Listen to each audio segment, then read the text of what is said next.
আসসালামু আলাইকুম। আমি জুবাইর। আজকে আপনার সাথে শেয়ার করব আইএমআইএস এর new mechanical mini keyboard GK 900 model নিয়ে। যারা বাজেট কমে বাংলা সহ মেকানিক্যাল কিবোর্ডস আছেন তাহলে আইএমআইএস এর এই মডেলটি দেখতে পারেন। চলুন এখন আমরা আনবক্স করি। প্রথমে থাকছে ম্যানুয়াল বুক, তারপর পাচ্ছি আমরা কিবোর্ডটা, তারপর থাকছে ডেমোটা টাইপ সি কেবল। প্রথম দেখায় এটা বিল কোয়ালিটি খুবই প্রিমিয়াম ছিল এবং এর কি গুলো খুবই স্মুথ। এখন কথা বলবো এই কিবোর্ডের ফিচার নিয়ে। 61 কি compact layout, 21 key rollover for gaming, colourful RGB light with 17 mood.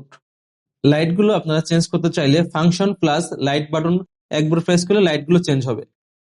যারা লাইট কম বেশ করতে চান সেক্ষেত্রে ফাংশন প্লাস লাইট মাইনাস বাটনটা প্রেস করতে হবে, আর যারা বাড়াতে চান সেক্ষেত্রে ফাংশন প্লাস লাইট ফ্ল্যাশ বাটনটা প্রেস করতে হবে। Function and multimedia key, type C USB interface, plug in play. Budget friendly mechanical keyboard খুঁজলে আপনি আইএমএইচ এর যে কি 900 মডেলটি একবার দেখতে পারেন। সবকিছু মিলে এটি একটি ভ্যালু ফর মানি প্রোডাক্ট। আজকের মতো বিদায়, দেখা হবে নতুন কোনো প্রোডাক্টের ভিডিও নিয়ে।